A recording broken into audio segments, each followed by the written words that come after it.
Melo take all these opportunities.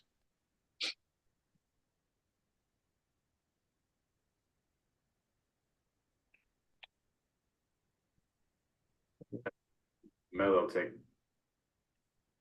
Okay. YouTube, what's going on, fam? For my people over here in Zoom, bear with me for a second. Want to give everybody an update on YouTube of what the heck is going on. So we're going to be calling live sellers here in a few minutes, and here's why. We found out yesterday that I ended up in the top 8 in this closers competition called the Closers Octagon that my guy Daniel Quijano was putting on. And when you land in the top 8 in this round 2 of this competition, you have the opportunity to go out to Arizona and go hang out with Pace and Jerry Norton. You guys probably know who Pace Morby is and Jerry Norton. They are competing in the same exact competition that we are in. So there's 8 of us flying out to Arizona that are going to be calling sellers side by side with Pace and Jerry Norton, competing against them, trying to lock up deals. That's happened February 9th. What I will do is at the end of this, maybe I can do it in the comments right now. Actually, no, I'll do it at the end. So come back to the YouTube channel, okay? And at the end, I will put the link so that you can go sign up and watch that competition live. It's going to be from 9 a.m. to 4 p.m. February 9th, which is a Friday. You guys are going to want to listen to this. They're like Pace is going to be making calls. Jerry Norton's making calls. I'm making calls. All the other closers are making calls. You got some people like leaders in the industry judging. You got Daniel judging. You got Brent Daniels judging, Jamil judging, Vina Jetty. Who else? RJ Bates judging. It's going to be fire. So at the end of this, either that or just send me a DM on Instagram at the Mike Gomes, and I'll send you over that link. But we're here to get better. We're here to call these sellers, and I got my gang with me over here on Zoom that are gonna help me, that are gonna coach me up. So we'll get right into it. Let's stop playing around, man. Alrighty.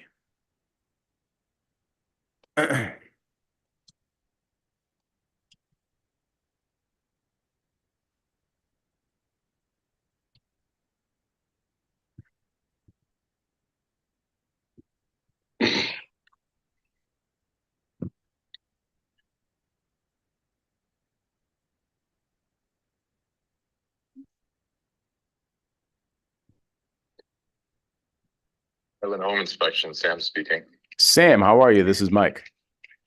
Good, how are you? I'm doing great, brother. Hey, my team was telling me that you were looking to sell a property potentially at 177 Royalston or Royalston Road. That's still the case? It's under contract, but thank you. Oh, got it. So you already locked it in with another buyer? Yeah, I keep getting calls from people wanting to buy the property. What company do you work for?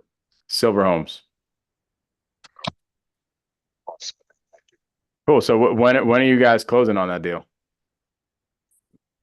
I don't feel the need to give information, but thank you. All right, you too, bro.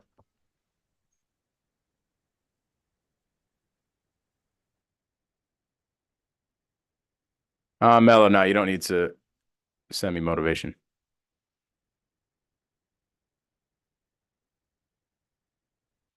So there, you know what? For that call right there, I probably could have been a little bit quicker with asking him if they close or not. Because here's the deal. Here's what sellers will do to you. He could have just been giving me a whole smoke screen. Maybe he's not even under contract. What I should have done is instead of giving him the window, right, to give me the objection of, oh, what's your company's name? Like, dude, that's not an objection. That's simply a smoke screen, right? So I should have pushed through that quicker when he said, oh no, I got a bunch of he said, oh no, we're already under contract. I should have right then, instead of giving him the window, I should have just said, oh great, when are you closing? Great, congrats on the contract. Congrats on finding a buyer. When are you closing? So I got to be quicker with that.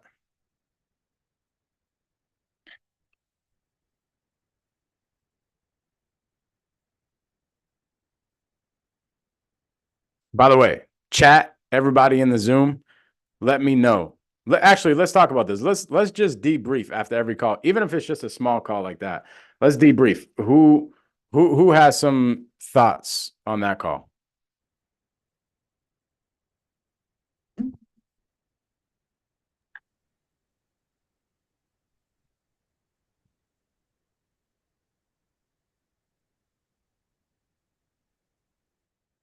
Mike, what do you do when they ask you for a company name? Because I mean, most of the time, I feel like most wholesalers are just like individuals and they're not a part of a company. So, what do you do in that case? Yeah, I just let them know that I'm a private investor if that was the case. Okay. One thing I don't like doing, this is just me in general. I just don't like lying. I hate Mm. telling even just a little white lie. So like my Yep. company really is called Silver Homes. I have no problem telling him what my company's name is, right? Also, if I didn't even have an LLC, I would still have no problem telling him, no, I'm not even with a company. I'm just a private investor. Like it's the same deal. So I always just for my integrity, I always try to tell the truth as much as I can. Okay. Even with just these little things. But like I said, the majority of the time, it's always a smokescreen. Like, especially in that case scenario right there. Like, what's your company's name? Like, dude, we've been talking for about 5 seconds. Like, how do you even know that I have a company, right? It's just a smokescreen to try to get me off the phone. He doesn't want to talk to a salesperson at that point, right? Um, so that's what that is. But sometimes, right, you'll run into sellers who are, and this is where you have to analyze and figure out what type of personality this person is. Sometimes you'll run into sellers who are very, very analytical, right? And they are not making any decision until they know all the details. Like, who's the company that I'm working with? How many deals have you guys done? Who's the owner? Who's the, like all the things. And if that's the case, you have to analyze that beforehand and take care of it. For a perfect example, I was dealing with um, I was dealing with a lead probably about a month or so ago, and I could tell that this guy was really analytical. At this point, bro, I took a break from calling sellers for a while, and I just got back into like when we were doing this competition. I'm like, all right, I got to get back into the game and get on some seller calls. Um, so this is like one of my first like real good leads that I was talking to, and we were about to get a deal, and I realized that this guy was very analytical. Like he just had some analytical type of questions throughout the whole entire conversation. And then at the end, he just asked me simply, "Hey, so what's your company's name?" And I just told him like simply what's my company's name without digging deeper on like why he needed that or without handling it a little bit further. And then here's what happened. We got off the call. You know, we were going to have a follow-up call the next day, sign some papers and get the deal done. And as I talked to him the next day, this dude literally, he actually could be watching this right now. He could be on my YouTube channel watching this right now. He literally went on my YouTube channel, on my he has my company name in my first and last name, which I have no problem giving out. But he went on my YouTube channel, on my Instagram, like all the things, and created a narrative on who I was based off of my content, right? Which I don't have any bad content out there. It's not like, I have content out there where you can't trust me or something, but he started creating this own narrative in his head. And when I called him back the next day, he had an immediate wall up about a couple different things, right? And that's something that I could have prevented just by understanding that this guy is had an analytical brain, and I could have, said a lot of that stuff up front, right? And that would have handled him, and that would have prevented him from doing a bunch of research on his own and creating his own narrative. So that's how you get over that, bro. But the majority of the time, they're just smoke screens. And at the end of the day, here's the last thing I'll say about that. If you just operate, with full authenticity, dude, Roy, you could literally, this could be your first day calling sellers, right? Like you could have never talked to a seller in your life. It could be a first day at a wholesaling company calling sellers for them, whatever it is. If that was me, I would lean into that. Like with full authenticity, I'd be like, hey, Jerry, bear with me. This is literally my first day working for this company. So, if I'm taking a little bit too long or whatever, just please bear with me. It's my first day. That authenticity and integrity will take you so much more further than somebody who has a year's worth of experience operating with no integrity and just lying to people. Does that make sense? For sure. So authenticity and integrity will take you a long way. For sure. I actually I had a call where somebody told me that I asked him, or he asked me like how long I've been doing it and what I'm doing, and I was like, I'm literally just 23 years old, man, just learning how to get into it. And he went as far as to say, I'm keeping your number just for being honest, and he's gonna be sending me leads. I love it. That's dope. That's what it's all about. Dude, if a 23-year-old called me and he was fully just fully authentic and I felt he was really trying to do his best job to get a deal done. Mhm. Why wouldn't I do a deal with him? If he could put all the pieces together, you know what I mean? And maybe bring on a partner on the deal or his boss on the deal or whatever the case is, like I'll do a deal with him. Why not? I'll do a For deal with sure. him over somebody that is 35 years old trying to talk mad fast to me and get over on me. They're gonna trust you more. No doubt. Appreciate that. Yes, sir. All righty, let's get into another one. 2, 6, 4, 1.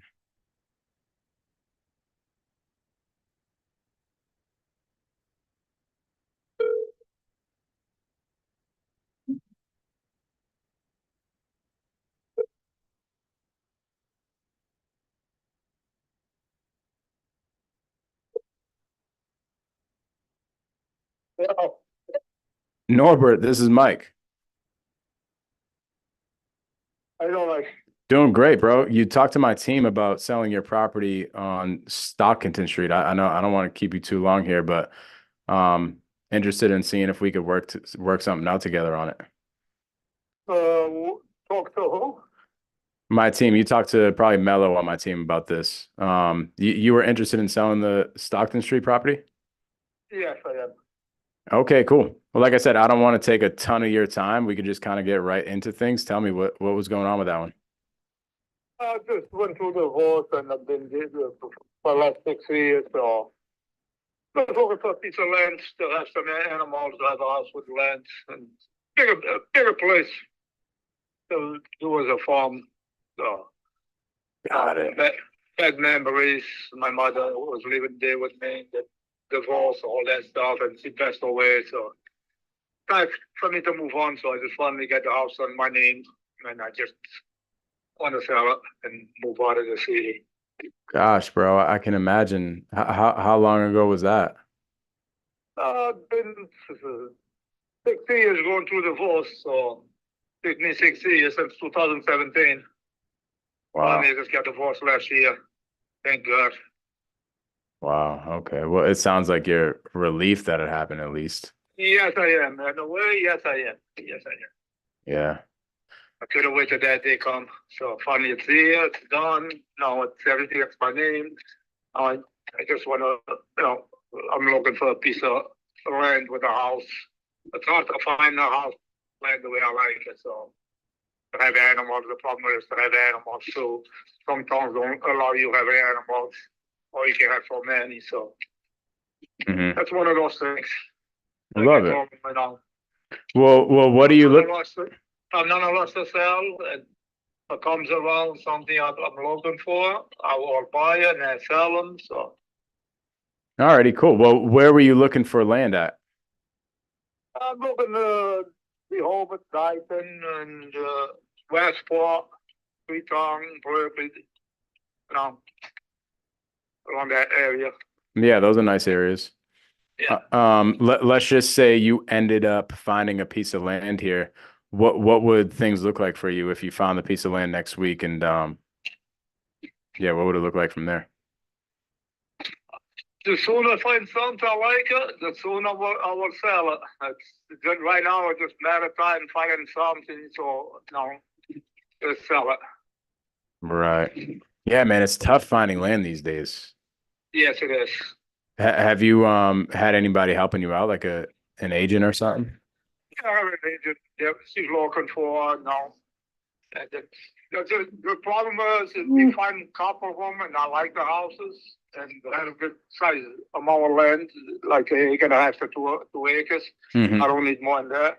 And they won't allow you having more than 2 animals as a pet. That's it. You can have one goat or you can have one chicken. You know, I said that's not. I'm not looking for that. I want at least few of them.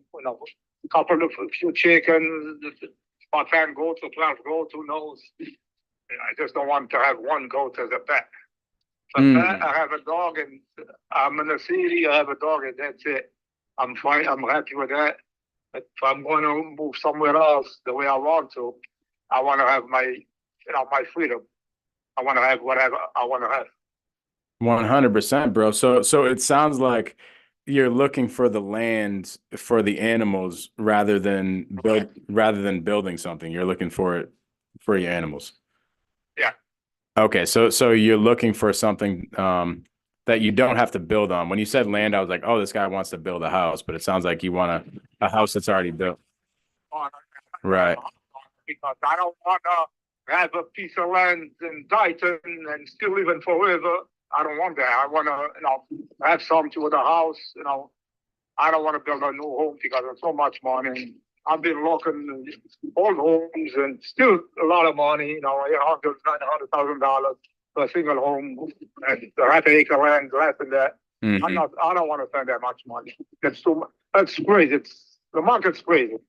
It is, bro. It is. I mean, that's what I was just gonna say. The market's bananas. It's hard finding a new home at a price that makes the most sense, especially with the interest rates and stuff like that. And what I was gonna ask, I know obviously, with the divorce and the unfortunate situation with your mother and stuff, I can imagine everything being bad memories. But besides the bad memories, what's got you wanting to move out the Stockton Street property? So like I said, I just want for the animals. I want to move out of the city. I want to, I want something better with a bigger yard so I can enjoy my life the rest of my days and just get out of the city.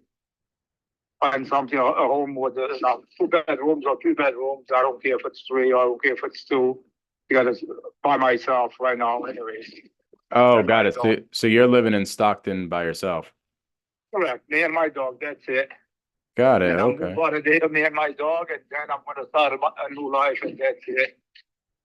Love it, bro. Well, hopefully we can work together on the next chapter of your life. How much were you hoping to get for the Stockton Street property? I was asking. I had it in the market for 410. Got it. So you already had it on the market at some point. Correct. Yes, yes. Oh, actually, yeah, I see that here. Back in October. Correct. Cool. So what happened when you put it on the market? I inquired the ministers, but that's the problem. I told them why I need them. I told them what kind of land I like to and the house, and finally we find one. And then she kind of threw me over, and back and forth, bad communication, me and her, and she kind of screwed me over to some other property. And after I said, you're not working for me, you're working for the other real estate. You're working for yourself. You're working for somebody else, not for me, not for you. Not for me, not for you. You're working for somebody else. I'm not looking for that. I want you to work for me. I'm paying you. I hire you to sell my house and look for a house for myself. And I look a couple houses, and I find my own, and I give the business to her. I could have went through somebody else or the seller, and I didn't. And she said, "Oh, the house is already for under the agreement." I said, "Okay." So I went by there a week later. The house is for sale. Matter of fact, the house is for sale today. It's 3 months went by already, and so I just said, "You know what? I had enough. I'm done." Oh, dang it. I told him I don't need aggravation. I've been through the aggravation for the last 20 years of my life. Yeah. The 60 years was the worst ones going through divorce. I don't need this bullshit. I don't need a woman. But being screwing me over again, I don't need it. I said, I'm done. I got it. Like, it took me a little while. I had a hard time. But finally, she signed a contract. It's off. She's out. So that's it. So you weren't under contract with another property that you were going to buy. You were looking to get under contract, and she prevented that from happening. Yes, What the heck?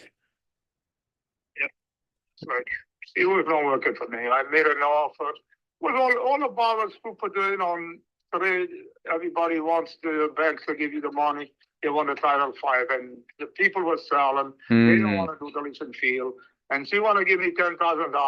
I said, $10,000 not enough to do a roof. The house needs a roof. The house needs a little bit of work. I understand the house needs work. But just the roof and the lease and field, that's over $50,000. got it. $10,000 not going to do nothing. Oh, Got you know, no. See, $10,000 don't do nothing. But if you want to do whatever you want to. I made an offer. I made two offers. I made one for 325, and then I went to 350. Mm, And they didn't wanna. She never come back to me. Tell me somebody else make more, give him another offer. I said, you know what? I'm done with you. dang, bro. And what was she also the realtor that was listing your house that you live in now? Yes, yes. Dude, she just screwed herself over. She would have had two different commissions. And the worst thing was, like I told him, and I had another one in Westport. She made an appointment for, thing was for open house for 12 to 1. And she didn't show up. 10 to 1, she calls me up. Oh, I'm stuck in traffic. I just get out of church. I'm stuck. I said, listen, you made a promise you're going to show me a house. And now you're stuck in traffic because you want to go to church. It's fine. I don't mind. But don't make appointments if you can make it. Right. So I'm here, and the lady's about to close. The realtor already closing the house up. And I just went inside to take a quick peek because here. And there's no word. Don't waste your time. Don't waste my time. I'm done with you. And that's it. Right. Okay. Well, as far as when she listed the property that you live in right now, how did it go as far as activity go? Like, were you under contract with anybody, or like what were the buyers thinking about your property? Actually, she never gave me no answers. She never, I asked him about her. One time she called me up. Oh, the fence is a couple asking for the fence it's yours or for the fence belongs to the neighbor. I said, listen, I don't know. But the fence belongs to me, belongs to the neighbor. Then I go to the house, the fence already up. And the way it looks, the fence looks like it's mine, doesn't look like it's the neighbor. I don't know. I don't have no answer for that. So you see, one time she says, "Oh, we have an offer, this and that," and then they were looking buying another house. I guess they didn't want buying. They bought the other house. The other offer went through to the other house. So that's fine. She was not doing a great job at all. Yeah, because here's what it sounds like to me. It sounds like she was having a tough time selling your property, and she knew that you obviously had to sell this property in order to get to the next property. So she was kind of sabotaging the property that you were trying to buy. Yeah. Yeah. No, that makes sense. Well, why do you think she had a tough time selling your property that you live in now? The way I look at it, I don't know if it's true. I talked to somebody else and they told me another real estate. Actually, they told me about her. They went by there. She only posted an open house. She put a sign right in front of the house. Cars was parking in front of the house. And it's not a busy street at all on a weekend. So she put a sign behind the car. She didn't even put the sign up the street so people see, they have an open house that day. Mm-hmm. Just like, I don't know. She didn't seem like she knows what she's doing, Mm-hmm. or she was or she's not professing the job she was doing. Then she told me something else. I said, you know what? I don't think I go look at houses with you. I see a sign there, half a mile down the road, open house this way. Then we take about half a mile down the road to go see the house that has another sign to go into the property. Right. And it was like, and like I said, it's not busy roads. During the week, it's a little bit busy because of school. People drop off the kids and stuff. They go by there and go to back. But the weekends, just the people leave the one day and they drive by there, or somebody else drive a few cars. It's not like keep going all day, all night. not Mhm. busy street at all during the weekend. So, Right. Okay. Well, here's what it sounds like to me. It sounds like a best scenario for you would be finding a property to go buy, right? And at the same time having a buyer lined up so that the both transactions happen in a timely manner so that it makes sense Yeah. for you to move out of that. Do you necessarily need like that to happen simultaneously? Like, do you have to sell this property right away in order to get into the next one, or could you hold on to this property a little bit while you bought the other one? I can, the thing it is for me to buy something, I have to sell that one first because I got stuff. I have a container there. And for me to move out of there, I got to move that container where I'm going and put it there. That's like kind of storage because I have a lot of stuff. So I'm not going to put stuff in storage if I don't have a place, to go in a month or two. Or if I have a place in a month or two, I don't want to move that container, move everything to a storage, and then move everything out of the storage again. So. Well, I mean, and ready to go like in a month or two, like you said. Now, I can hold on for a month or two if I find something, yes, but I don't want to hold on for the rest of my life to mortgage. yeah. Well, I mean, at the end of the day, we could probably figure something out with your storage, but as far as like your money goes, would you be able to, put a down payment or buy a property with still having this not sold, or? Yes. Okay, well, Yeah. you have that going for you. That's good. Because I'm looking at the property online, your property from the last listing, and I mean the listing doesn't look bad. It looks like your house is in good condition. The house is in good condition, Yeah. It's not, that's now a brand new home, but it's livable. You can move in, if you want to paint a different colors and stuff like that. The hardwood floors, it's good. I did a few years back. It's a brand new roof, 2 years old. The roof is 2 years old. Minor inside is good. Everything, it's pretty good. Kitchen is good. The bathroom, it's not upgraded, but it's still livable. You can use it. If you want to remodel, make a new one, then it's up to the people buying. Mm-hmm. But if you want to use them as is, it's usable. You can use them. It's clean. It's not dirty. Nothing falling apart. Yeah. The house is pretty good. I'm just want to sell it because bad memories. We went through divorce, and I just want to get out of there, have a farm for my animals, and have my space and start a new life. Got it. A great area. It's nice, close to the hospital, close to the highway, close to the markets. Now you got daycare right across the street from my house. A good school down the street. It's Fall River and Tiverton. It's right down the street. They just built it about 4 or 5 years ago. A nice school there, So. Yeah, no, it's a good area. It should sell quick. I don't see why it didn't sell on the market already when she listed it. But here are my thoughts. Me, I am not a realtor, nor will I ever be a realtor. I just buy houses directly from people. But my wife, she's my realtor. She's the one who lists all of our projects and all that type of stuff. So she'll end up listing like our flips and all that type of stuff. But what we do is we'll reach out to people like you directly to see if they're willing to sell their house, right? And then we'll usually do a deal with them directly. But a lot of the times what happens is the people that we are reaching out to just don't end up being a good fit for us. However, they might be a good fit for somebody like yourself that's just looking to move into the property or something. So here's what my thoughts are. We have literally thousands of people just like yourself looking to sell the property at some sort of retail price. And we have a bunch of leads down there in that, Dighton, Freetown, that type of area. So what I can do is, if you want, I can have my wife reach out to you just to get some information as far as, what you want as far as a property goes, and, what your budget is, the style of the home and all that type of stuff. And then she'll send me over that information, and I'll have my team go out and look in our system to see if we can find find an off-market property for you. That way you're not dealing with all the other buyers and you know, dealing with bidding wars and all that type of stuff.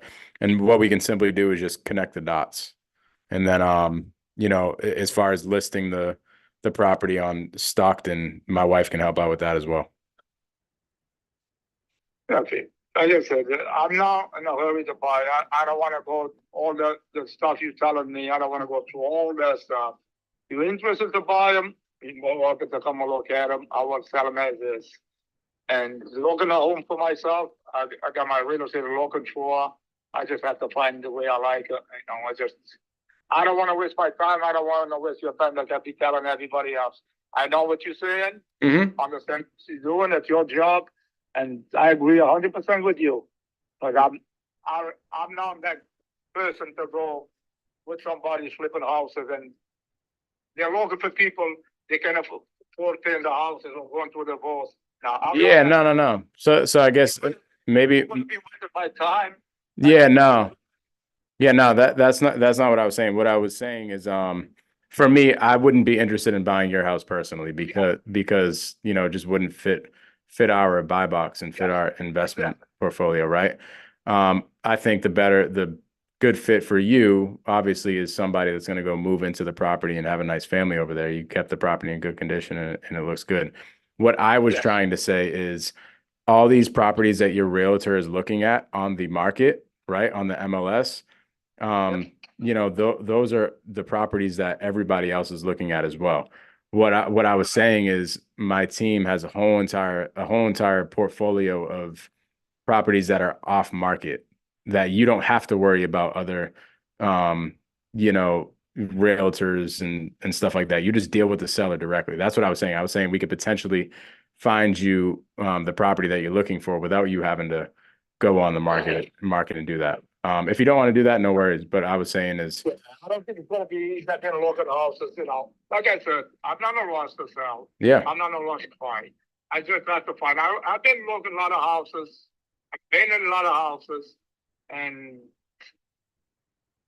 I'm now looking to buy a house for $700,000 or $500,000 and spend another $200,000 to fix a house because I'm not flipping houses. I'm not that young to be working remodeling a home. I just like no. I got no. What I'm What you saying? I'm serious. I Yeah. don't want you to find me a home. You went through the house and everything and doesn't have the land the way I like it, and that's not where I like it. It's going to be hard. I know that's why I'm not a realtor. That's why I'm like I can't stand going out and finding people properties and stuff like that. I just like to find them for myself, if I'm being honest. But what I'm trying to tell you is my wife, who's the realtor, she's good at that stuff. That's why I hire her to do a lot of that stuff. What were you looking for as far as, you know, a bed bath count and stuff like that? What is a bed bath count with I think you said 3 bed, 2 baths or something. bedrooms or 2 bedrooms or 3 bedrooms? I don't need something big. I need a house smaller than mine or the same size of mine. Just a land. Okay. Basically, I'm looking just for like 1.5 to 2 acres of land. You know, Okay, cool. same size of house I have. All right, cool. Well, what I'll do, not going to cost us a lot of time or money or anything like that. I'll simply just have my team looking out for a potential property in the area that you told me. If, you know, it's something that I think you might be interested in, I'll just shoot it your way. If you want to check it out or something, just feel free to give us a shout. And we'll go from there. All right. I went and looked at our house just a month ago up in Berkeley, and they were asking $450, and the house was like a pig pen. The land, I had a lot of land since it was not well land. I walked to the property; it was all wet. Mhm. So they went like 3 or 4 times back and forth. They sold, they didn't sold, they're on the agreement, not under the agreement. They put it back in the market. It's still for sale. It's just like, I'm not going to buy a house for $500,000 and spend the gutters, the kitchen. You can't even live in a house. Yeah. Forget it. That one, you found that one on the market? Yes.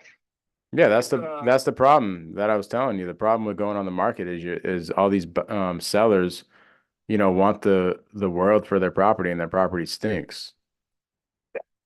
So now I want to look and behold, but log house, no, absolutely no. He had 325, 19 acres of land, all well land. Then the real estate was telling my real estate, oh, just for the lease and field, it's going to cost $100,000 to get your house. I said, what? I said, you know what? Let me leave out of here. I don't want to look no more house, no more property. It's just like, those people crazy. Asking that much money, and then it's going to cost us so much money. And the house, you have to carry the house down. It's Mhm. crazy. It's just, Yeah, it's bananas. All right, bro. Well, hey, I appreciate you taking my call. If anything pops up in those areas, I'll shoot it over to my wife and I'll have my wife reach out to you directly and just say, hey, we have an opportunity if you want to check it out. If you want to check it out, cool. If not, then no sweat. And then we'll go from there. I'll give you a shout here in the next like month or so to check in and see how you're doing with everything. you have a good night. Thank you. All right, Norbert, you too. All right. Bye-bye. Bye-bye. Okay. Boom. Ba, ba, ba, ba, ba, ba, ba, ba, ba. Okay. Any feedback on that call at all in the chat or anybody in the Zoom?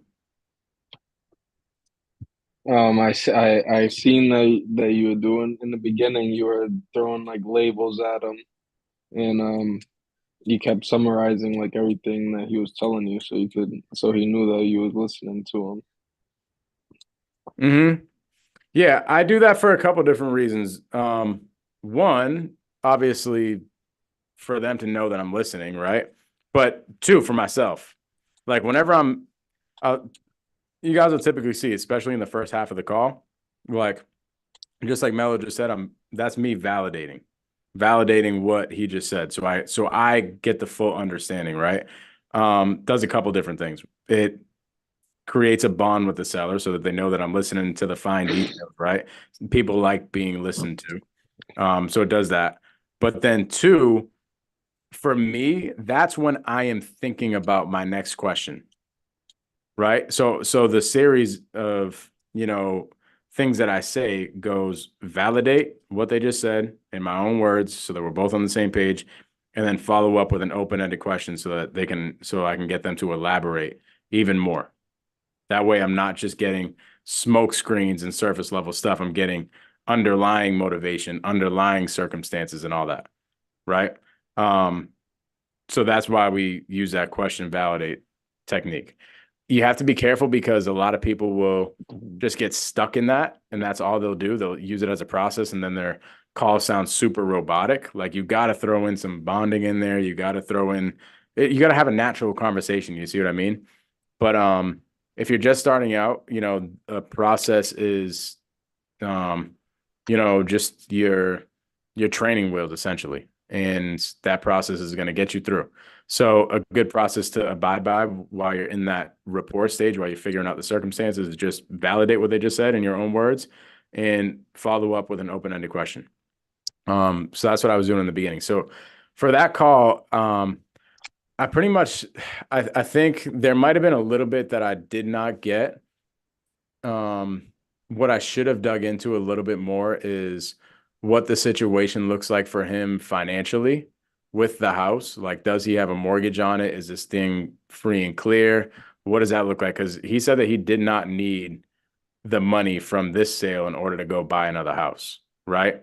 So that was kind of a hint to me, right? This property it was really nice. It's almost fully renovated. He needs a retail buyer, to be honest, or he needs somebody to buy his house on seller finance. So somebody that does not need cash right away, right? And they own the property free and clear, it might be a good seller finance opportunity.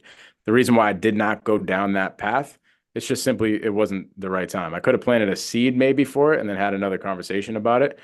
What I felt like his problem is not selling this property, but I felt like his problem was finding another property, right? And he's a guy that's just kind of like, super picky, and he doesn't really need to sell right now. I don't think there was any crazy motivation, like a bank knocking out the door or something like that.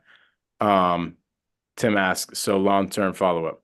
Yeah, I would follow up with somebody like this on, you know, a bi-weekly basis probably. But what I wanted to do is I always try to make sure I knew that I wasn't getting any contract or something on this call, right? But I always want to make sure that this person is going to remember me. So what can I do that is going to be maybe not different, but going to stick out to him more than any other person that's calling him, right? So I was thinking, and it actually kind of backfired on me. I was thinking, well, this guy has a problem right now. He can't find a property to go buy. You know, he would sell this thing anytime he wanted to, but he just can't find the right property. And then I was like, dude, I have the right property for you. I wanted to plant that seed in his mind. It kind of backfired a little bit. I think the reason why it backfired was my delivery of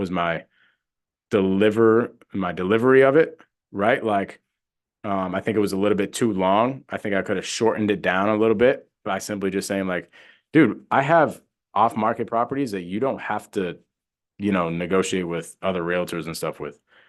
Like, you could just deal with the person directly, and that's it.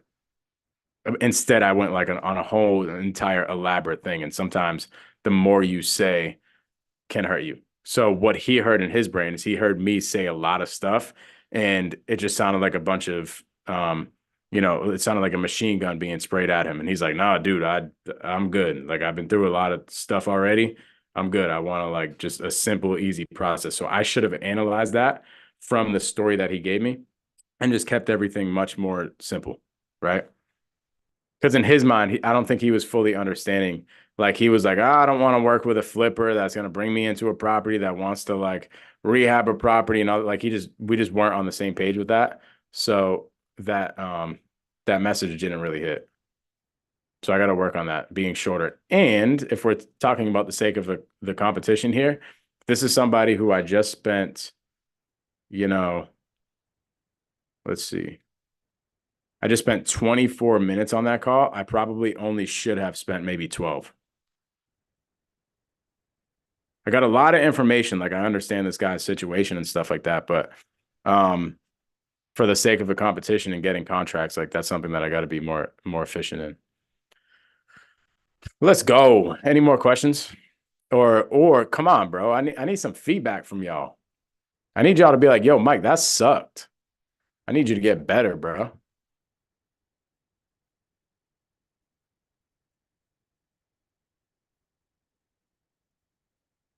All right, let's see. Next one.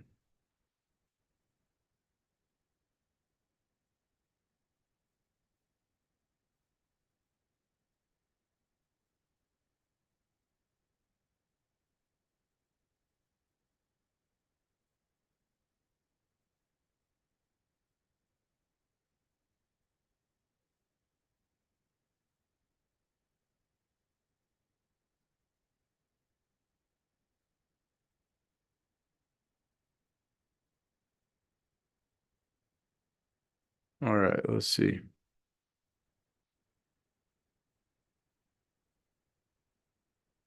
Here.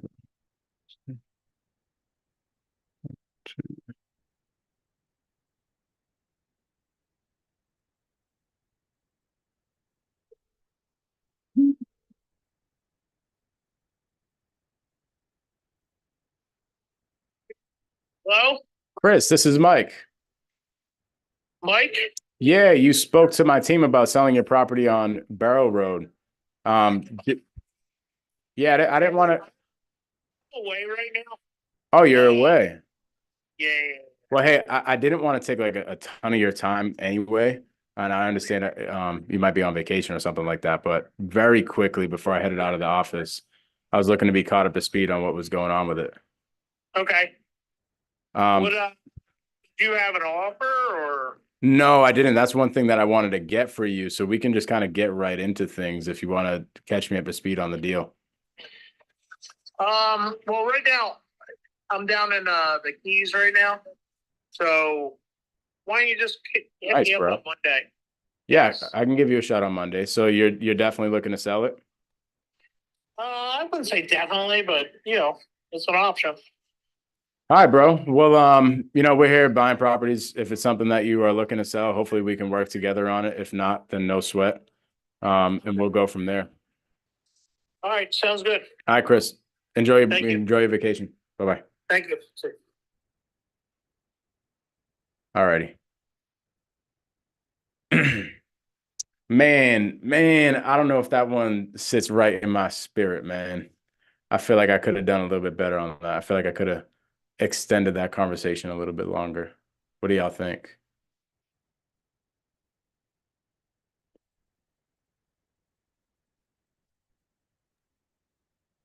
You would still push him even though he's trying to get you off the phone. Yeah, I bro. think you could have. Smoke screens, bro. Now, granted, I could practically hear the palm trees and the guys in the background. So like I do really think that he was on vacation, but at the end of the day, it's like you're on vacation, bro. Why the heck did you just answer my phone? Why did you just answer your phone? Like you have time to have a conversation. Right? That's why I push a little bit. I am willing to bet even probably 80% of people would have only had that conversation go about 15 seconds when he said, "Hey, I'm on vacation." They would have been like, "All right, sorry, man. Can I call back?" All right, see ya. I tried to push a little bit, but I should have pushed a little bit harder. I don't know if you guys noticed in the beginning. I was just like, "Oh, got it. You're on vacation. That's cool, bro. Great." So I don't want to take too much of your time. We can get right into things. Tell me what's going on. And then he started to open up a little bit, and then he was like, "Dude, I'm really on vacation. You gotta let me go." I could have pushed a little bit more, probably. Like the way you overcome the question if you have an offer. Oh, that too. Well, think about that, bro. Like he asked me, "Hey, do you have an offer for me?" Like he's sitting there on vacation waiting for an offer. Right? Like he was gas. If I started getting into my offer and stuff like that, maybe to your point, maybe that's what I should have tripled down on just a little bit more. I should have said, "Yeah, that's exactly what I was trying to get to you on this call. I just had a couple more questions." And then I should have went right into it and he probably would have stuck on the phone. You see what I mean? That's a great thing you analyzed. So I think if I did that, I think if I said something along the lines of like, "Oh, great. Yeah, we're going to get you an offer here." That's exactly what I was trying to do on this conversation. Before we did that, I just had a couple quick questions. Like I said, I didn't want to take too much of your time so we can get right into things. Tell me what's going on. Right? And just boom. He'd have been like, "Oh, cool. I'm about to get an offer by the end of this call." And he would have started spilling the beans. And then we would have ended up on a freaking 15-minute conversation while this guy's having margaritas in the Keys. Hey, Mike, do you think it would have been different if you asked him instead of an open-ended question, maybe a specific question or two, just to get him talking and then drop an open-ended question? Or do you think that wouldn't have mattered? I don't. Here's the deal, and this is more of a personal opinion, right? I try not to do that because it compartmentalizes the intro, right? Like if I ask him, "Are you interested?" As I know he is trying to hang up, and I'm asking all these questions that don't really matter.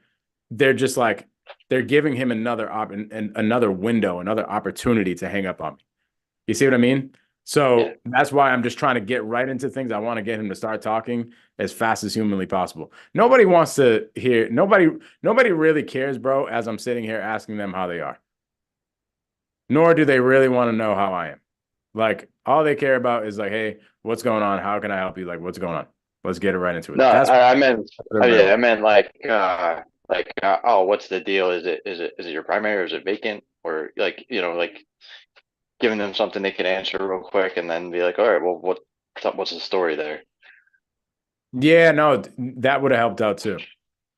That probably would have helped out because it would have like kick-started the conversation, right? And he would have like almost got engaged to that conversation, So that might have helped if I said something along the lines of like, "Well, yeah, tell me, is this a rental for you? Is it, your personal house?" And then he might have started to open up. He might have said, "Well, this is one of my rentals. It's kind of been a pain in the butt and stuff like that." And then I would have ended up getting a little bit more. So to be honest, I like that. That was my thought. It's just like, if he's like trying to rush you off the phone, give him like an easy to answer question first, just so he's not thinking about it. And then once you really prolong the conversation, going with the you know, trying to get the meat and potatoes. I actually really like that.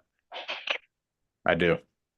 I do. I like that. I like that. I like that a lot because at the end of the day, you know, I try to get them to get right into things right away, but if getting right into things is going to cause them to like is going to put in their brain that they're going to be on the phone call for mad long before they really start opening up, then they're going to do exactly what that guy just did.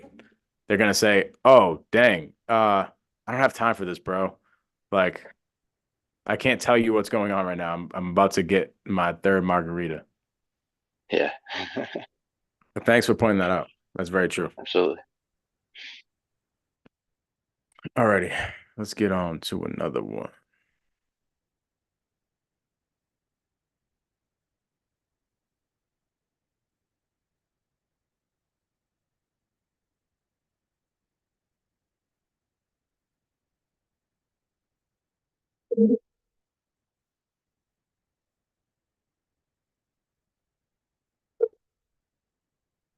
Hello?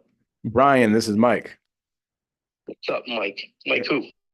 Mike Gomes. Hey, you spoke to Mello about selling your property in Fitchburg. Don't want to make this too long of a call, but he was saying that you were interested in selling, so I was calling to be caught up to speed on what the deal was over there. What do you mean? Well, you're looking to sell it? Well, I wasn't, but you guys called and said that you could make me an offer, and I said, well, if the offer's good enough, I might consider selling it. Okay, love And it. it's Okay, cool. Well, tell me, you know, we'll get an offer for you here. Tell me what's the deal as far as, you know, is this your rental or is this your personal house? I live there and I rent out one apartment Got it. Okay. to family. Oh, cool. So you have your own family renting the other unit out? Yeah. Okay, cool. It's 2 units? Yes. All righty. It's two family, both 3 bedrooms. 2 laundry rooms, 1 in each unit. I love it. Well, that's perfect. Renting it out to family. How has that been for you, renting it out to family? Excellent. Dude, that is a blessing. Yeah. I mean, I only charge them $750 a month for a 3-bedroom apartment.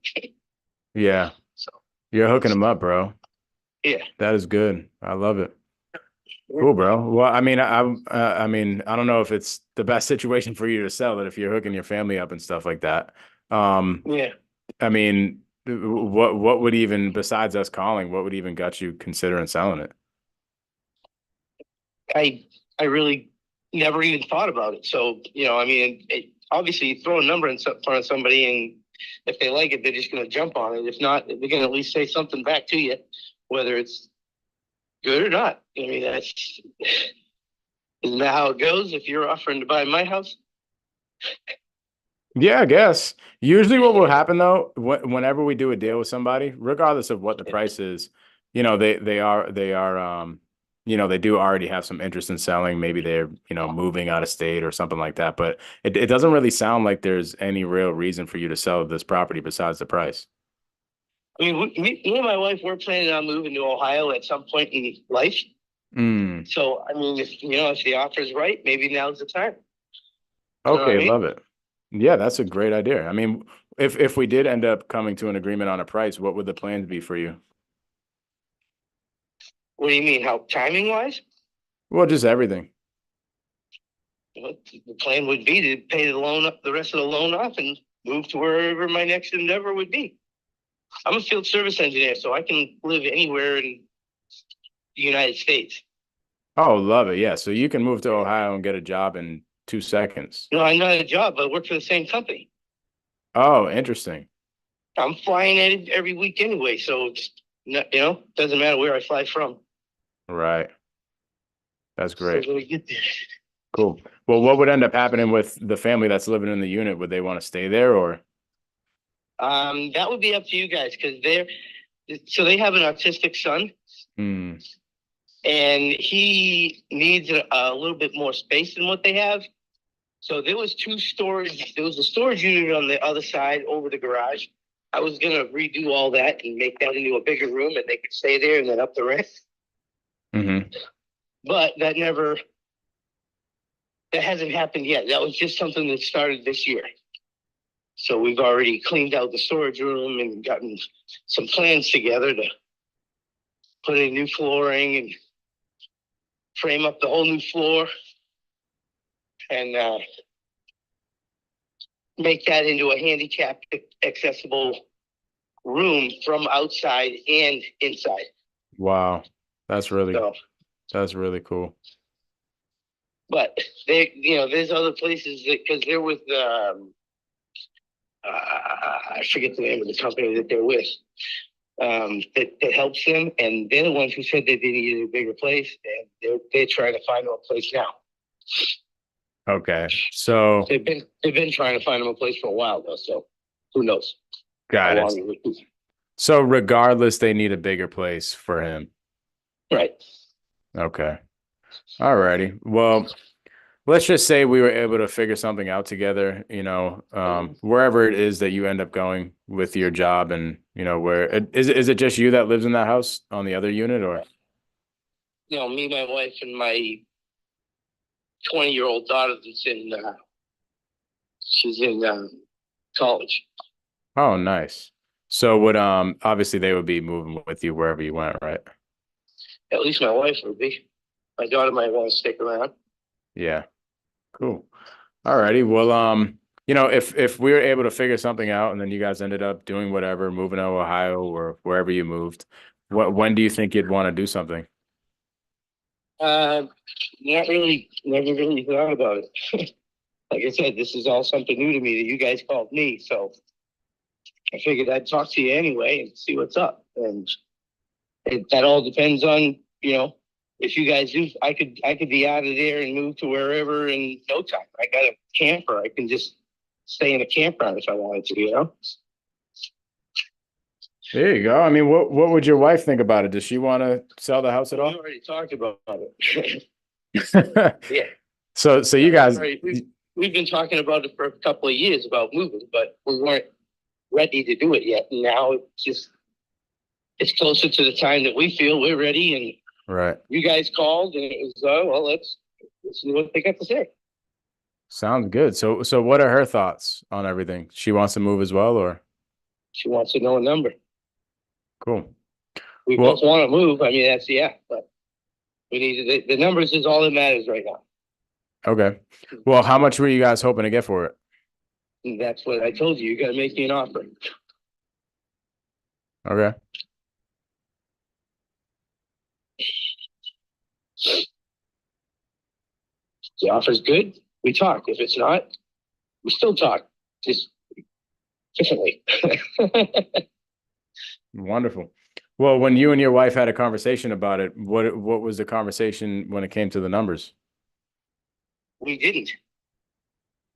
We haven't talked about numbers at all yet.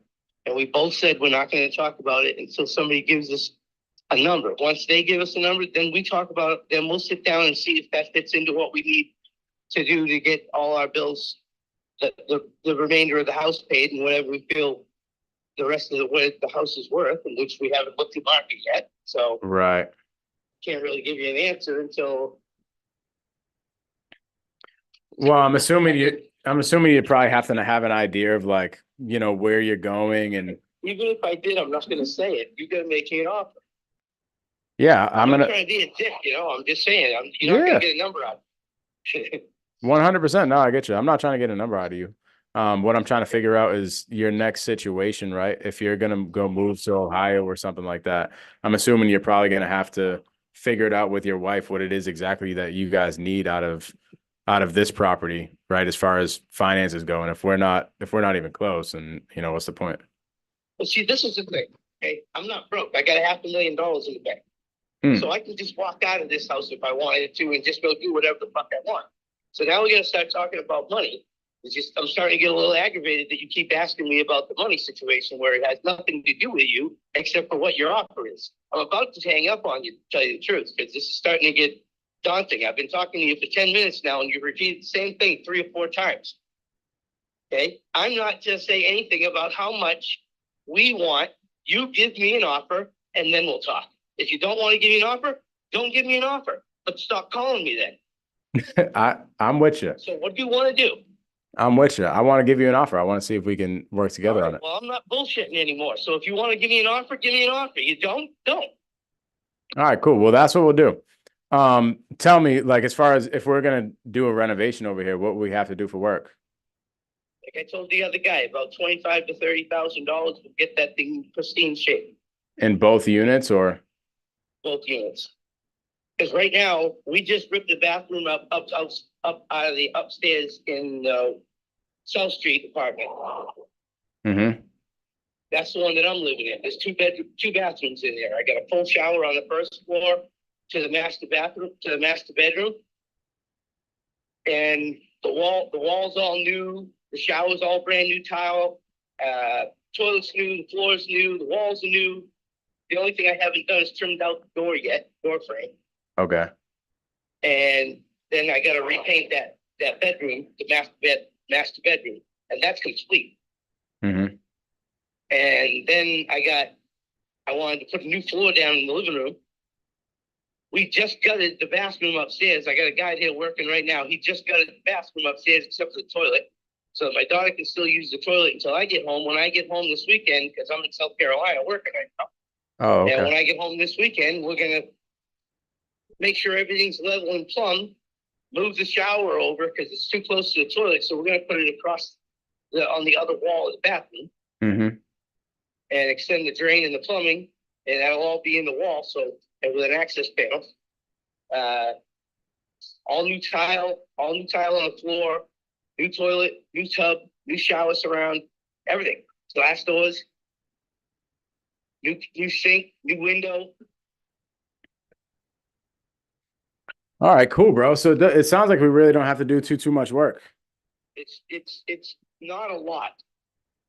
It's just like, buttoning up little Yeah. things. Like I've done pretty much every room in the house, but never finished any of them completely. You know what I'm saying? Oh, I finished my kitchen, but then the roof leaked and trashed the ceiling, so I got a section of ceiling that's cut out.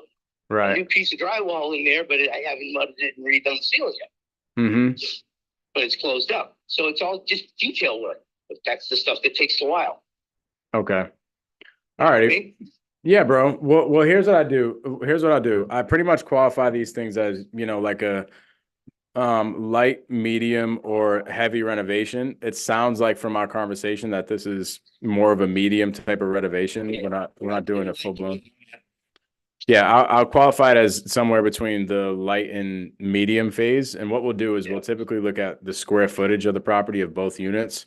And we'll come up with, what we think on our end, just from our experience, what that would cost us for a renovation. And then that's how we can come up with an offer. Man, I'm sorry. I didn't want to, offend you by any means by asking numbers or something like that. Simply, I was just trying to figure out if, we were going to be a good fit. But I get it. If you don't, feel comfortable talking about numbers or anything like that, and all you want to hear is an offer, I can, go underwrite the deal and figure out what it is that we can do as far as a price standpoint. Yep. Cool. So if I go ahead and do that, go ahead and get you a number on this thing, and we are a good fit, and we're close on numbers, is it something that you want to move forward with anytime soon, or? Yeah, probably within 30 days. Okay. So me and my wife have time to discuss it and go over our finances and make sure that it's the right way to go. All righty, cool. Well, if you want to talk to your wife and just say, hey, this guy Mike gave me a call. He buys houses all around Massachusetts. He's going to get us an offer, hopefully here in the next, Thursday. I'll try to get back to you by sometime tomorrow. What does your schedule look like tomorrow? I'm going to be flying for most of the day tomorrow, and tomorrow I'm flying home. So I'll be without a phone until about 3 or 4 o'clock in the afternoon. Why don't we call it Saturday then? I'll be in the office all Saturday. Yep, that's fine. Cool, bro. Well, I will get you a number on this thing for Saturday. In the meantime, if you want to have a conversation with your wife and let her know that, you guys are expecting an offer by Saturday, I'll get you that on Saturday. If we're a good fit, then, maybe we can work together on it. All right. All right, Brian. Have a good flight, bro. Okay. Bye-bye. Yeah, bye. Here we go, baby. Nice recovery, man. And he said, nice recovery. Good. This is good. This is good. So good. Mello says he really hung up on me last time. Talk about that. What happened when you had a conversation with him? Why did he hang up on you? So first, I already started off on a bad note with him because how my VAs work, like when they generate the leads, they'll send them at nighttime, so I don't call usually till the next day. And then when I called him, he was already like upset from the start. He's like, "Oh, they told me you're gonna call me in a couple hours. I don't like people who don't do what they say they're gonna do." Mm. And then he hung up. And then I called him back. I'm like, "Brian, I think we got off on the wrong foot. I take full responsibility for the error on my team's end." But then we just started to get into it, and then I just got to a certain point. Like I gathered as much info as I can, and I had a hard time like confident and pretty much coming up with an offer with him. So I'm like, oh, I got to speak to my team and we'll reach back out. That's when you called him. Love it. Good job, bro. Oh, that's good. That's good. Literally exactly what you just did is what I had to do. Right? You got to fall on your own sword. Some people are going to disagree with me on this. And I think there's a lot of things that I could have done to prevent him from getting that angry and frustrated with me. However, this is what I said to my acquisition manager the other day. One of my acquisition managers is like he's the nicest guy in the world, right? And sometimes what he'll do is he'll put his brain in the seller's brain and he'll be like afraid of offending a seller or something like that, right? So he won't ask the hard questions. Now, there's a way to ask these hard questions, and I could have done some things to ask these hard questions that I just had to ask so that he didn't get frustrated with me. I probably should have spaced them out a little bit more. I didn't. I rifled them right after another. He told me no. Usually what I'll do is I'll ask him the number. They'll tell me no, or they'll tell me I don't want to give you the number. And then what I should have done is maybe went into condition right then when he told me no. And then later on circle back to the number because what happened is I think I asked him the number like 2 or 3 times in a row. And every single time it just got worse and worse and worse, right? I just pushed my buttons. But here's the thing, you have to ask these hard questions. And especially when you're starting out, sometimes you don't have enough experience to know that you got to space these things out, or you don't have enough experience to know how exactly your tone should be when you're asking these questions, right? And you're going to get cursed out when people are going to tell you you're asking me too much information, right? So here's what I asked my acquisition manager. I'm like, bro, over the last 6 months, how many times, by the way, this guy's calling hundreds of people a day. He dials out to like 100 to 150 people a day. I'm like, how many times have you gotten told from a seller that you were asking too much, or you were asking too personal questions, or you were asking, you're getting too personal or whatever, right? And he's like, I don't know. I never really get asked that. Maybe like once. And I'm like, bro, and this is the context for the level where he's at, right? For like being fairly new to sales, this is something that you should be told all the time.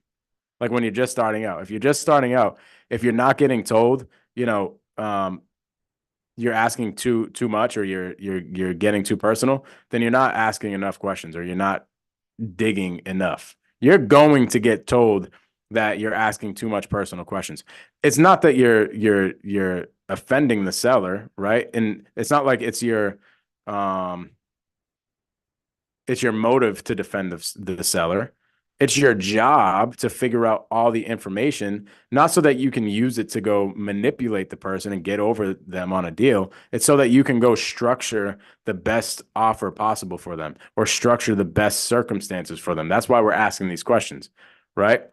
Now, for this deal, like I just said, I am a vet. I've been doing this thing for a while now. I've been on thousands of calls.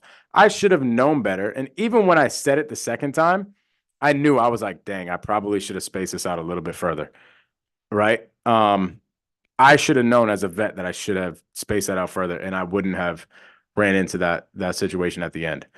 But I knew he was not going to hang up on me. The reason why he didn't hang up on me is because of the rapport that was built throughout the first.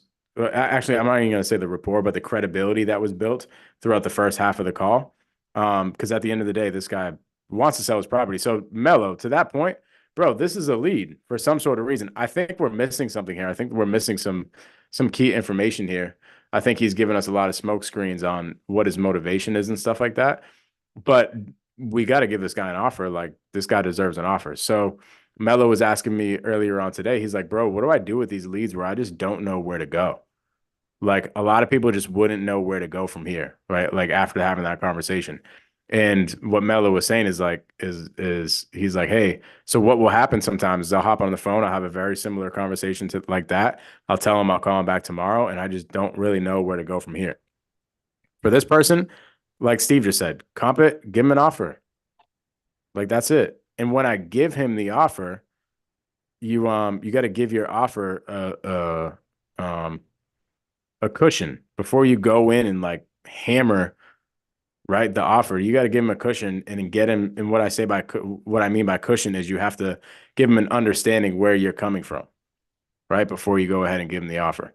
It's not just like, hey, what's going on, Brian? We talked on Thursday about selling your property on Main Street. Hey, so I talked to the team and we're going to be at $175,000. All right, thanks, buddy. Yep, not moving forward with you. Bye. Click, and then it's over. It's like, no, you got to cushion it, bro. You got to get them to understand. Just like Steve said, you got to comp it, and you got to let them know where you're coming from, right? And you got to lead with value. Like, one thing I'll mention during giving an offer, it's like, hey, you know, I was looking online and here's what properties are selling for in your area. I think that you could probably get somewhere around this with a realtor and And you got to give him that cushion. And then you get into the offer after, you know, giving him the cushion conversation for 2 or 3 minutes. But I see it all the time. People will just go right in to the offer after not talking to the seller for 24 to 48 hours. And the conversation lasts about a minute.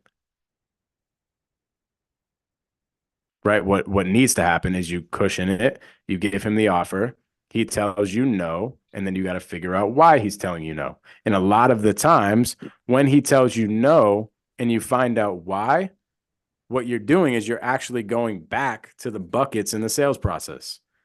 Because I got to figure out why my offer does not work for you. Now, all of a sudden, those questions that I was asking about his finances and all that type of stuff, they're going to be revealed.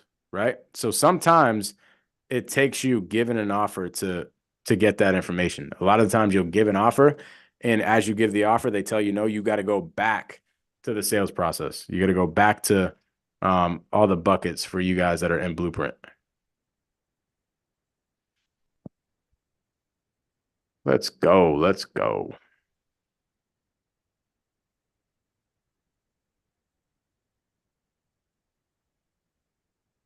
Anybody have any comments or something?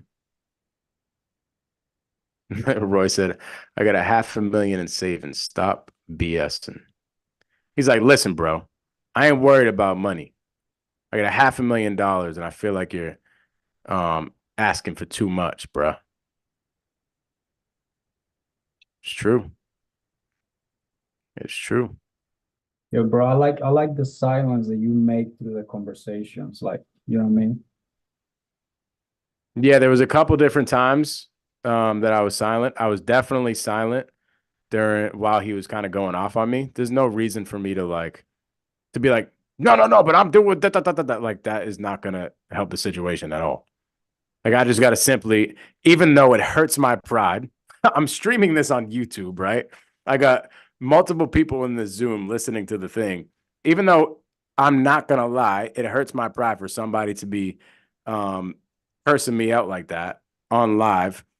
It would do nothing for that conversation for me to like combat it or bring that same type of energy back to him, right? That does nothing for the conversation. I would have gotten hung up on. So simply, I have to eat it. I have to be patient. I have to be silent and just move on to the next thing. I'll just be like, yeah, bro, well, I'm sorry. We'll get you an offer. Tell me like what's going on with the condition. And then all of a sudden, he forgot about everything that he just said. I actually screwed up again. I shouldn't even have said anything. I shouldn't even apologized, to be honest, because I just brought him back to it. That backfired at me. I thought that it was going to work. And this is the cool thing about sales. You can like kind of test things out and stuff, but I thought going back and falling on my own sword and saying, "Hey, dude, I apologize if I just got too personal with things," right? I thought he was gonna be like, "Nah, man, it's all good, bro." Like he wasn't like that. He was just like, "Yeah, whatever." Right? So I should have just ignored it. I should have just completely let it go because that's what his personality type. What told me that, right? I should have took the hint that he was like, "Bro, I got a $500,000 in the bank. Like, stop messing with me." Right? I should have took that for what he said as his personality and just after he was cursing me out, just left it as it is because he's like just a non BS type of guy.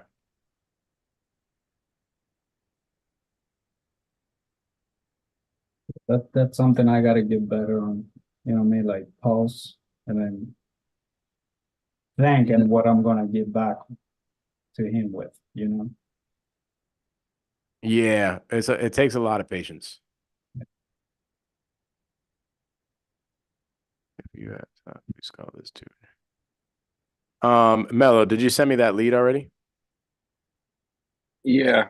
It's up there. I'm trying to find what time it was at. Shout out to Like Medi. Medi says, "I'm in Mass, new to this, but I'm enjoying it." Let's go. Joe Mike, I'll send you one later. I don't know if you'll be able to call it.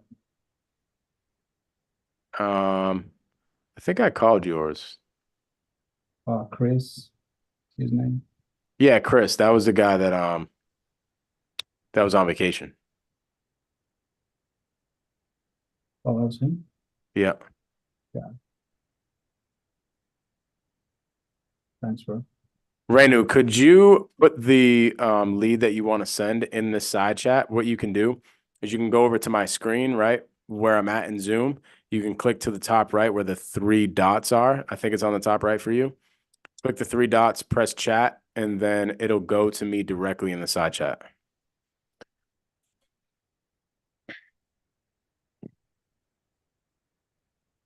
Okay, Mike, let me try.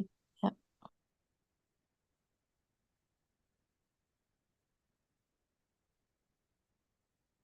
Okay. So 3, 2, 4.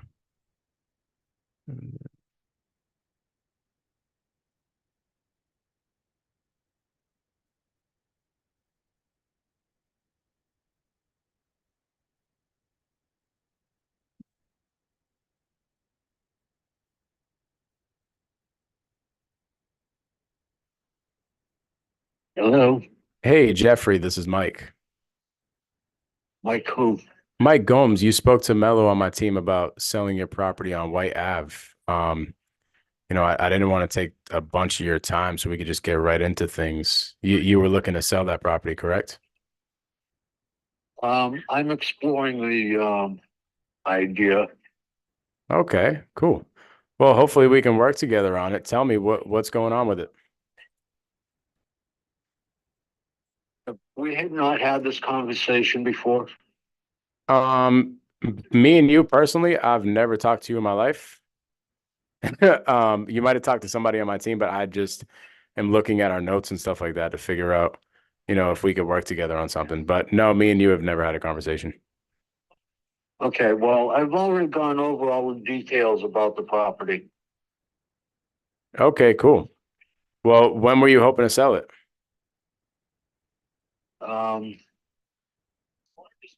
I don't have a hard timeline. Okay. Alrighty. So I think it's a 2-unit, correct? Yeah, Alrighty. Is it just a straight up rental for you or?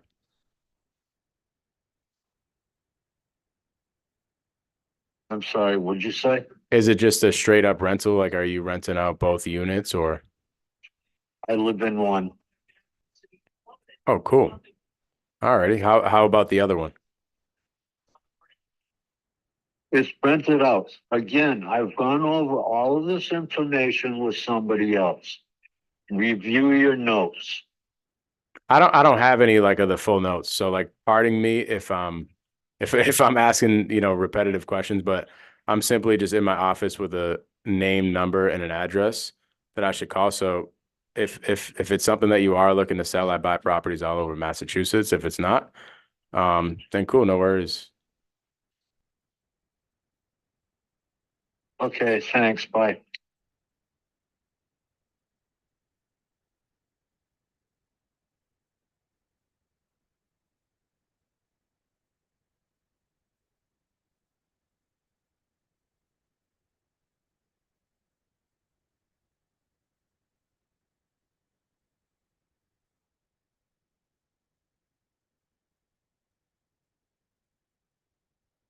Welcome to the US Cellular voicemail.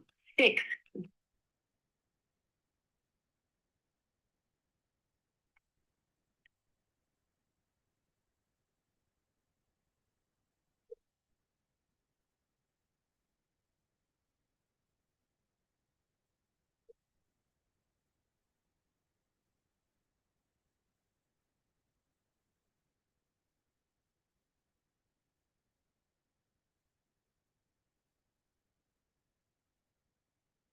Welcome to the US Cellular voicemail.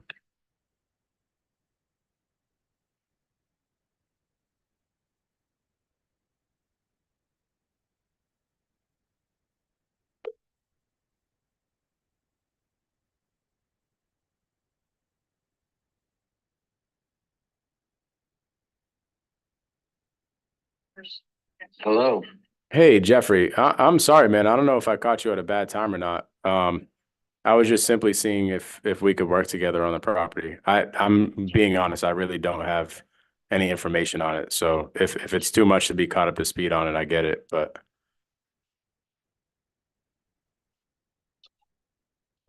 Where'd you get my phone number? Mello on my team, he's one of our referral partners. He just Okay. So are you looking to buy my property or list it? Oh no, I'm not a realtor. I buy houses myself directly. Okay, so you're looking to buy my property. Correct. Potentially if it makes sense for both of us, you know. If there's something that I could do to help you out with. But Okay.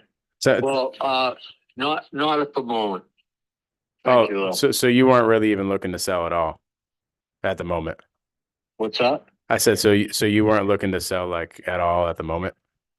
I know. Okay, well was it something that you were looking to sell in the future or? Perhaps. Okay, so when should I follow up with you? Don't bother. Don't bother.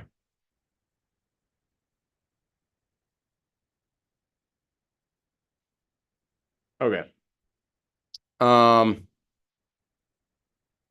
Yeah, bro. Tim's like, nobody hangs up on Mike. I don't know, bro. What's the deal with that lead?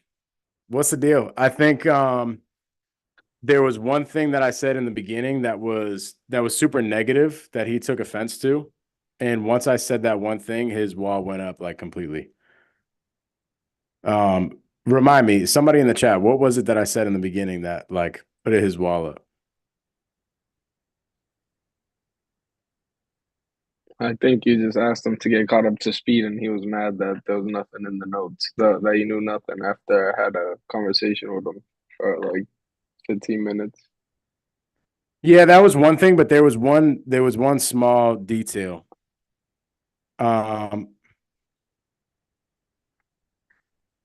I said something along the lines of like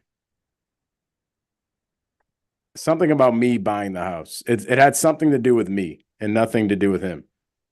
So right, I forget exactly what it was in like the first 15 seconds, but the first 15 seconds, maybe you can talk about how you buy houses, but you don't really want to talk about like you looking to purchase a deal for yourself, like in your own for your own benefit, right? And there was something in there, I forget exactly what it was, but if we went back and listened to it, there was something in there in the beginning that I said that was completely selfish, that was just about myself. And that's what raised his wall. And then to to Melo's point, I don't know. I don't even know why I said that, bro. I never say notes for that specific reason. Like you always end up not always, but you give a window of somebody giving you an objection right away. Like, hey, I have in my notes here that you were looking to sell your property. Well, bro, what does your note say? Look at your notes. Like, how many times have you guys got that on a call from saying, hey, I have it in my notes? Like, dude, screw your freaking notes. I just put myself into a hole at that point.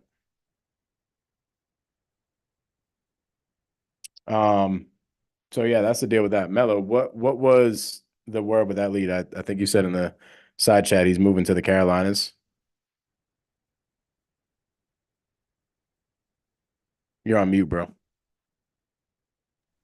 Yeah, he didn't tell me if it was North Carolina or South Carolina, but his sons are out there and he's trying to move closer to his sons, and he was trying to get rid of this thing. So But he's go ahead. Now, what were you gonna say? Like the same way he was with you is the same way that he was with me. So I was just trying to gather as much info as I can, and then I don't even remember how we ended the call on that one. Yeah. I think it's a combination of a lot of different things. First thing is a lot of the times you just catch people at a bad time.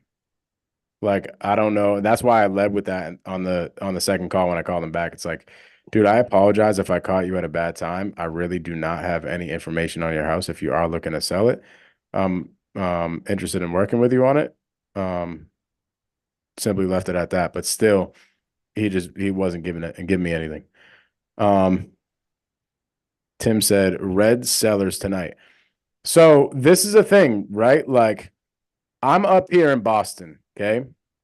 And these leads that I'm calling, they're all up here in Boston. They're all up here in the Northeast. And I'm telling you, I'm telling you, it is harder to talk to sellers up here in the Northeast than it is to talk to them anywhere else in the country. I'm not kidding. Like 1000 freaking percent. Whenever I call somebody outside of Massachusetts, it's like a breath of fresh air. I'm like, yo, these people are great. Like, these people just like give me the information. They don't swear at me. They don't say I have $500,000 in my account. They don't tell me to go just look at my notes. Like, they're just willing to talk to me. So with that being said, I don't know where exactly all these leads are going to be for the competition, but I've said this multiple times on the nightly dial. I'm like, yo, if you are in the Northeast making calls, don't shy away from it, because I almost did in the beginning.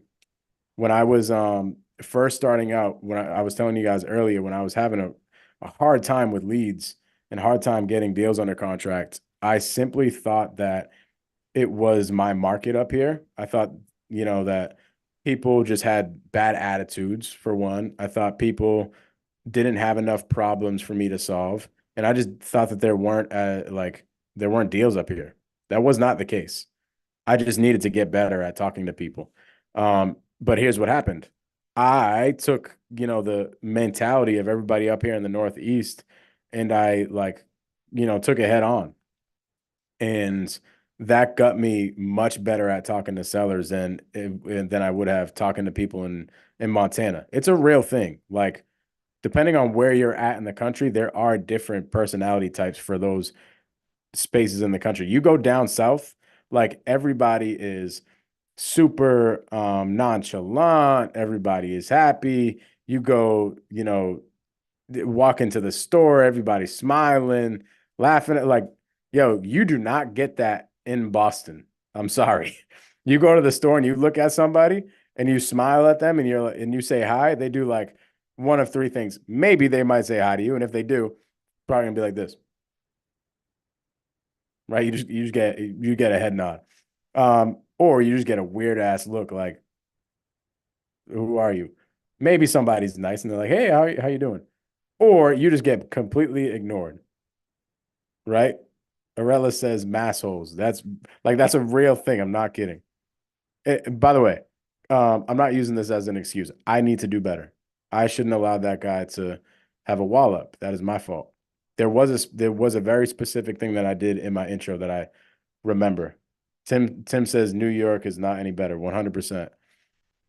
But dude, that's why, I know a lot of people who are wholesaling, who are from New York, who tried wholesaling in New York, and they're like, I can't do this. I'm good. I'm going somewhere else. And they just virtually wholesale.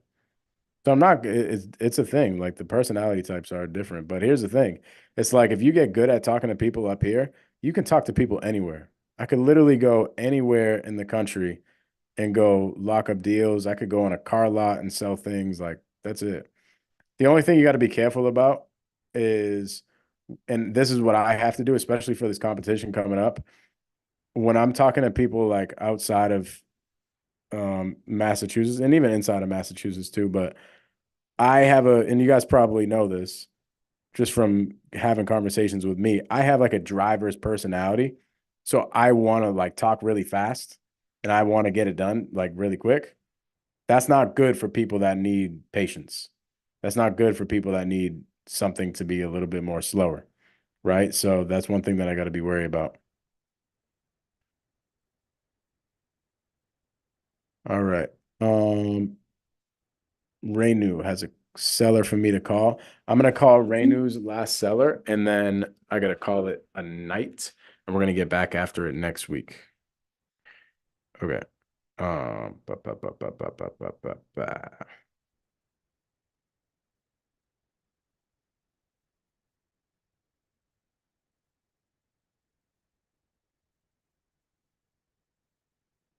Mehdi says, what can I do to network with you all? We are changing lives.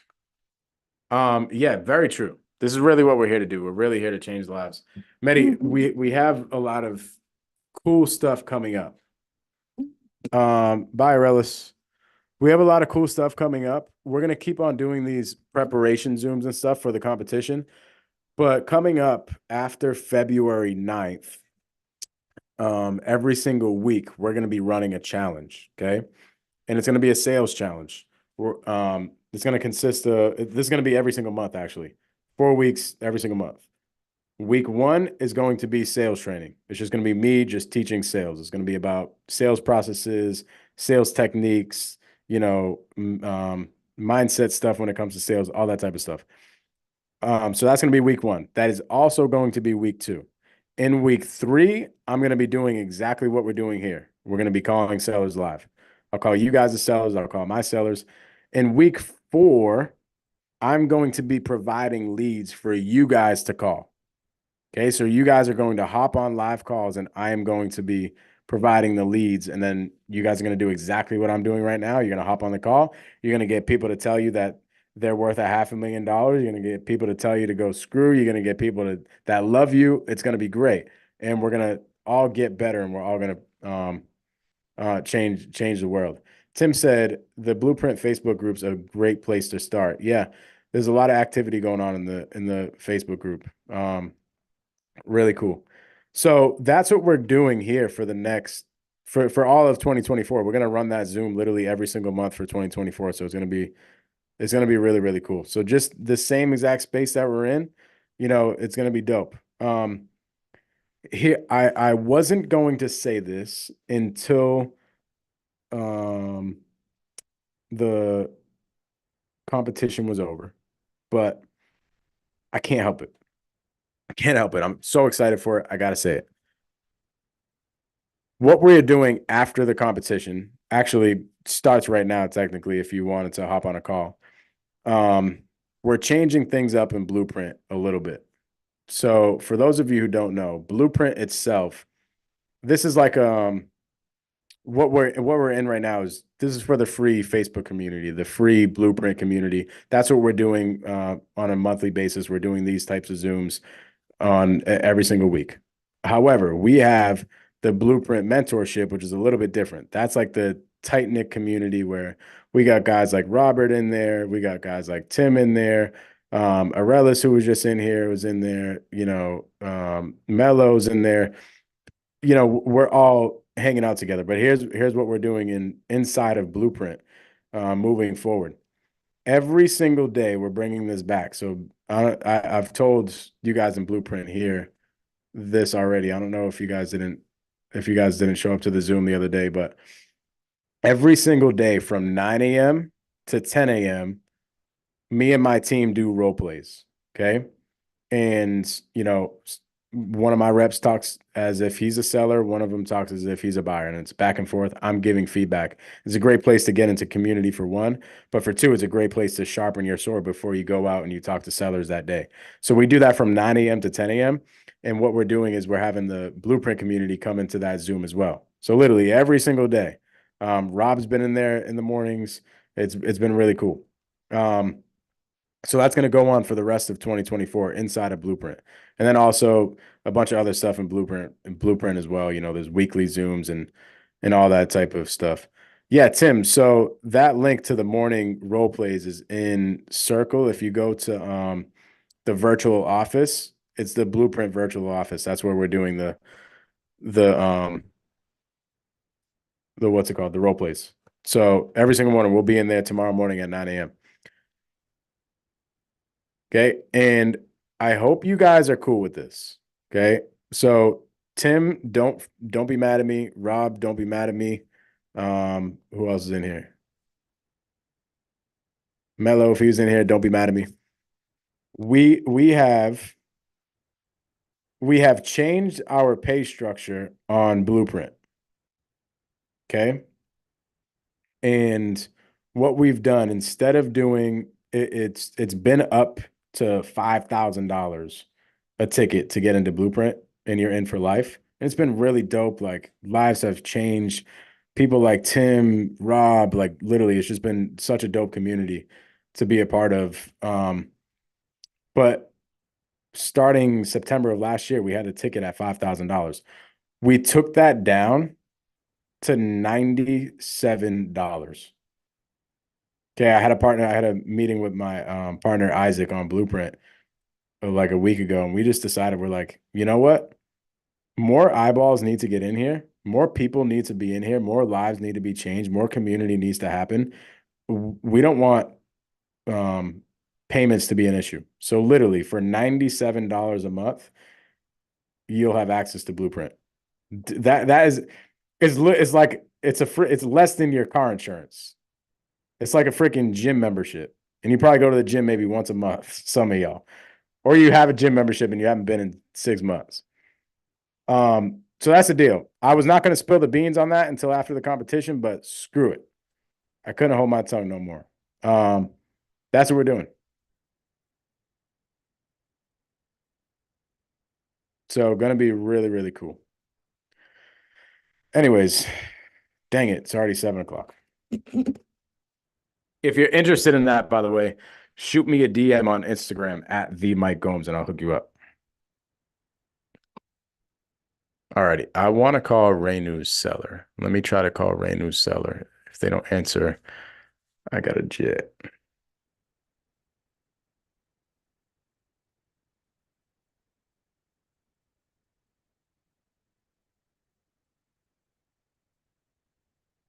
What do we got? Who do we got? Baby. Your call has been forwarded to an automatic voice message system. 508345408.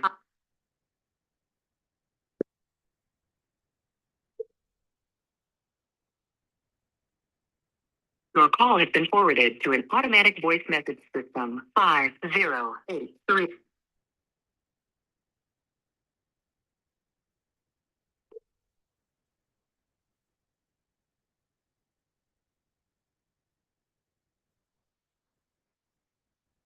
Rob said, damn, that's a no-brainer. I agree.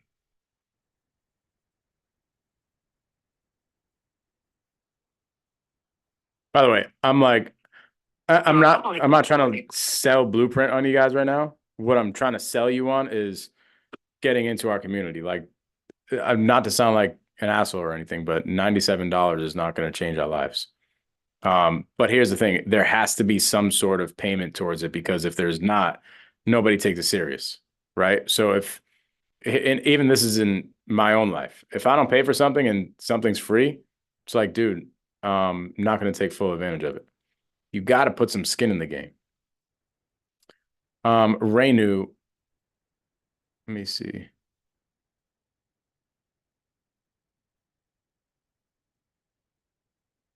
Renu, sorry, they didn't answer. I can try them on Tuesday. So Okay, that's fine. keep that lead in your pipeline and I'll try them on Tuesday. Awesome. Thanks, Mike. 100%. Does anybody have any questions? Did you guys have fun watching Mike getting cursed out today or what? Oh yeah. When are you back again here, Mike? This was actually really helpful. Yeah, every Tuesday. Every Tuesday and Thursday up until the event. Actually, not Thursday of maybe Thursday. Let me think. February 9th, right? Is the competition Thursday. Maybe I'll do it Thursday too. I'll be in Arizona on Thursday, so maybe I'll, just hop in the hotel or something like that for a couple hours and we can still bang them out. I have to figure out what my schedule looks like on Thursday, but definitely Tuesday. This Tuesday coming up, which is the 6th, we'll be rocking it again at 5 o'clock. So have your sellers ready. Next Tuesday at 6. I need you guys' help, man. We gotta go represent for Boston for this competition. We gotta let these people know what's up. Let's do it. I think I sent you a couple of leads through your private message. So Okay, cool. Yeah, save them for Tuesday, and on Tuesday, just you could throw them in the side chat, just like we've been doing tonight. all right, sweet. Thanks for your time, man. Cool. Yes, sir.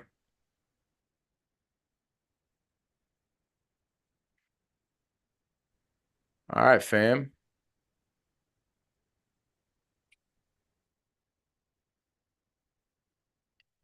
All right, fam. Well, I will catch y'all later. I will catch y'all on Tuesday. Appreciate y'all so much. I'll see y'all